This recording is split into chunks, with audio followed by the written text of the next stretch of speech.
The news has sent shockwaves through Westminster and across the country. Ed Miliband, the Labour MP and former party leader, has been accused of claiming double council tax expenses, reigniting public outrage over MPs' perks and taxpayer-funded benefits. The revelation has once again exposed the deep frustration many Britons feel toward politicians who seem to live by a different set of rules, especially during a time when ordinary people are struggling with the rising cost of living, housing shortages, and soaring council tax bills. According to reports, Miliband allegedly claimed council tax expenses for both his London property and his Doncaster constituency home, raising questions about whether MPs are once again exploiting the system meant to support legitimate costs of public service. While MPs are entitled to claim expenses for work-related costs such as accommodation and travel between Westminster and their constituencies, the issue lies in what the public perceives as excessive or morally questionable claims. Many voters feel that even if the expenses are technically allowed under parliamentary rules, they violate the spirit of fairness and accountability that MPs are supposed to uphold. The controversy echoes the infamous 2009 expenses scandal that exposed widespread abuse among MPs, with claims ranging from luxury furniture and gardening bills to second homes and mortgage interest. That scandal deeply damaged public trust in politics, and despite promises of reform, stories like this suggest that the culture of entitlement in Westminster never fully disappeared.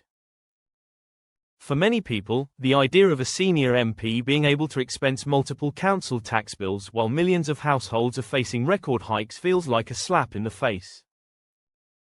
The timing couldn't be worse.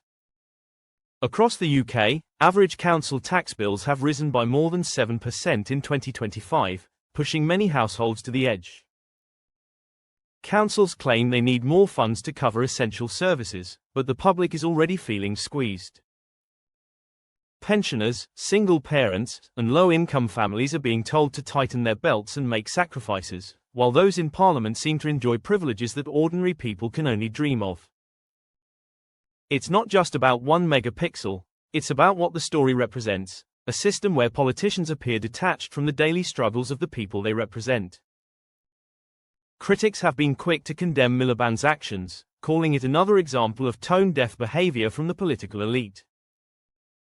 Opposition parties and independent watchdogs have demanded a full investigation into the claims, arguing that taxpayers deserve transparency about how their money is being spent. Social media has erupted with anger, with many users accusing MPs of hypocrisy. They tell us there's no money for schools or hospitals, yet they can claim double council tax on our tab, one frustrated commenter wrote, summing up the general mood. Miliband, for his part, has defended his claims, insisting that all expenses were made within the official rules and approved by the Independent Parliamentary Standards Authority, IPSA. His team has reportedly stated that both properties are used for parliamentary duties, one for his work in London, and the other as his constituency base in Doncaster. While that explanation may be technically valid, public opinion is less forgiving. The broader issue is not legality but morality. Voters are tired of seeing politicians exploit loopholes that ordinary citizens could never benefit from. What makes the situation even more infuriating for many is that council tax is one of the most resented charges in the country. Households have no control over how much they pay, valuations are based on outdated property prices from 1991, and services seem to be deteriorating despite rising costs.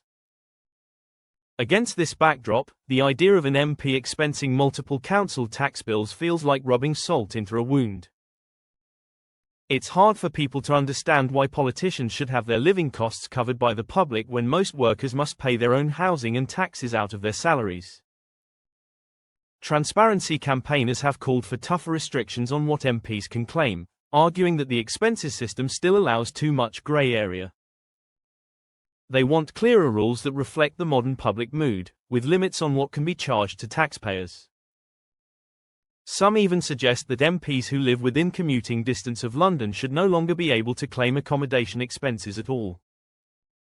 There's also growing pressure for a public register that details every expense in real time, rather than after-the-fact reports that often emerge months later, once the damage to trust is already done.